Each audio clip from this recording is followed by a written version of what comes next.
नमस्कार बच्चों, जय श्री कृष्णा। स्वागत है आपका 12th होम साइंस की क्लास में। तो बच्चों, आज हम 9th लेसन पढ़ने जा रहे हैं जिसका नाम है आहार आयोजन। बच्चों, इस लेसन के अंदर हम आहार आयोजन क्या है इसके बारे में पढ़ेंगे।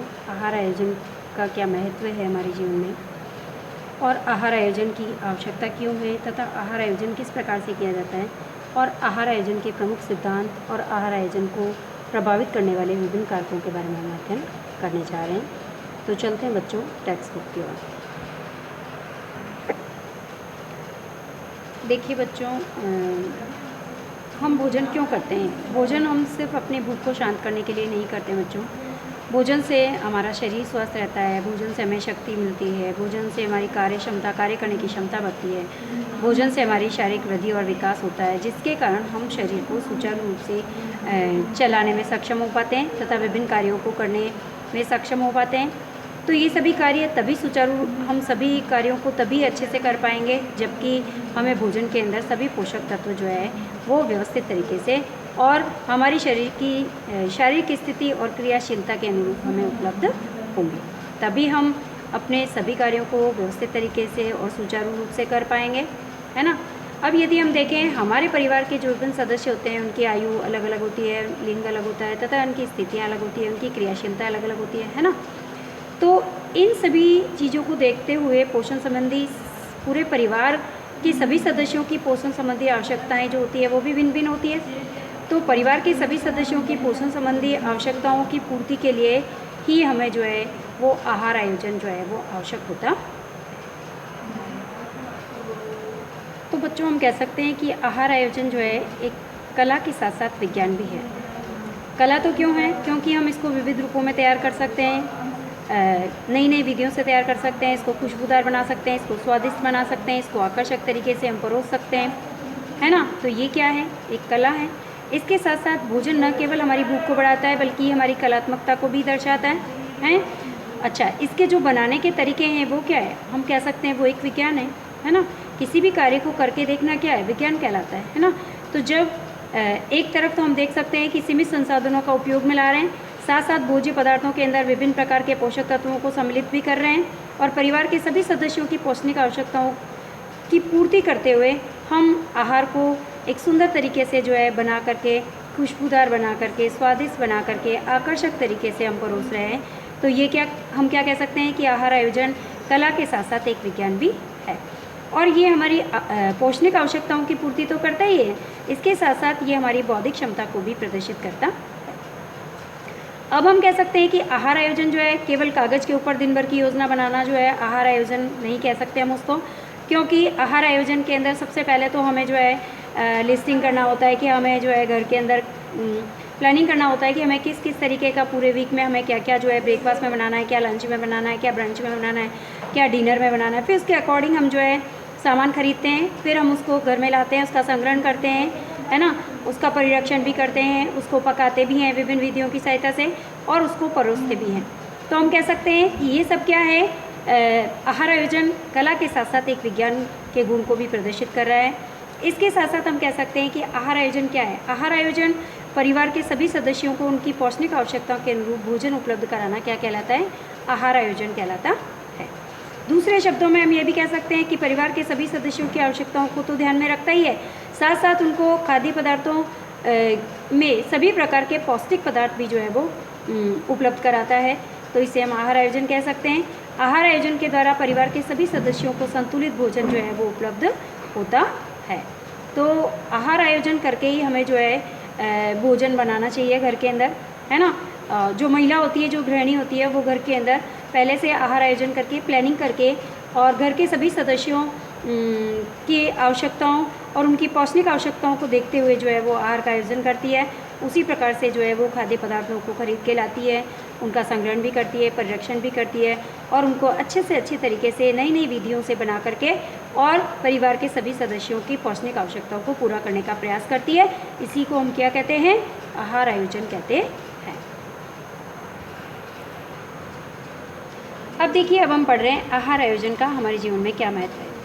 तो आहार आयोजन के द्वारा हमारे परिवार के सभी सदस्यों की पौष्टिक संबंधी जो आवश्यकताएं हैं उनकी पूर्ति की जा सकती है। पहला महत्व तो यही है। अब इसके बाद देखिए आहार आयोजन के द्वारा प्रत्येक सदस्य की रुचि के अनुरूप जो है वो भोजन बनाया जाता है। तो इसके द्वारा जो है भोजन के अंदर विविधता उत्पन्न होती है, इसलिए भी आहार आयोजन जो है वो महत्वपूर्ण है। इसके साथ साथ हम कह सकते हैं कि भोजन को वैविध्यपूर्ण बनाने के साथ साथ ये कम कीमत पर पौष्टिक भोजन जो है वो उपलब्ध कराता है हमें, तो इसलिए भी जो है आहार आयोजन बहुत ही महत्वपूर्ण है। इसके साथ साथ जब आहार आयोजन करके एक प्लानिंग के साथ जब गृहिणी कार्य करती है या महिला घर के अंदर भोज्य पदार्थों को बनाती है, खाद्य पदार्थों को बनाती है, उनका परीक्षण करती है और उन्हें विभिन्न विधियों के द्वारा जब बनाती है, तो गृहिणी अपने समय को भी बचाती है, अपनी श्रम को भी बचाती है, साथ साथ अपने धन को भी बचा सकती है यदि वो प्लानिंग से काम करती है। तो इसके साथ साथ हम ये भी कह सकते हैं कि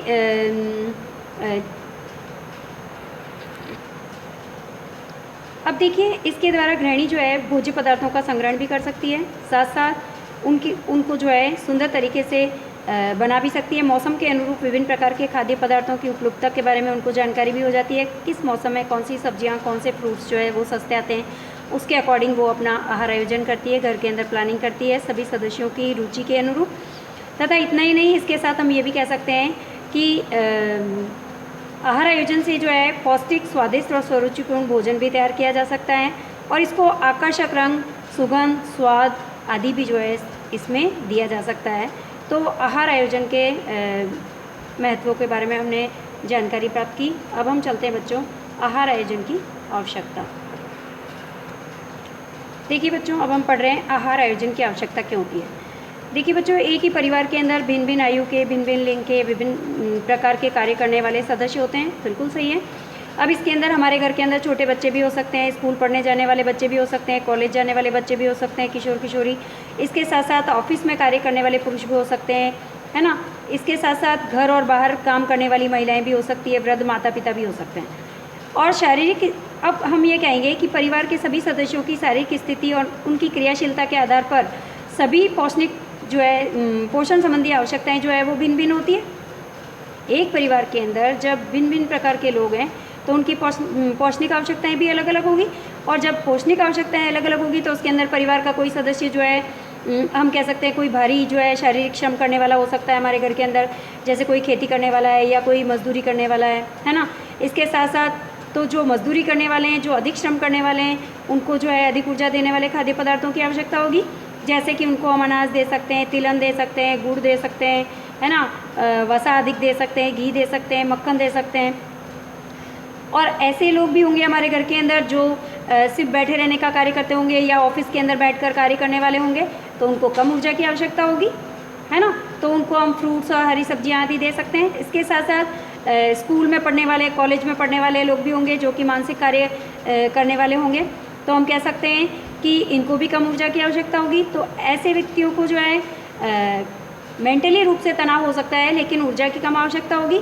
तो इसी कारण हम इनको फल है, सब्जियां हैं, ड्राई फ्रूट्स है, इस तरीके के भोज्य पदार्थ खाने में जो है शामिल कर सकते हैं इनके लिए।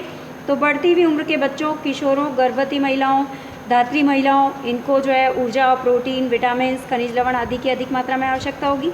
तो हम कह सकते हैं हमारे परिवार के अंदर भिन्न भिन्न प्रकार के सदस्य होंगे, भिन्न भिन्न आयु के होंगे, भिन्न भिन्न लिंगों के होंगे, भिन्न भिन्न कार्य क्षमता वाले होंगे और भिन्न भिन्न ही शारीरिक स्थिति वाले होंगे, और सभी को उनकी आवश्यकता के अनुसार जो है वो भोज्य पदार्थों की आवश्यकता होगी।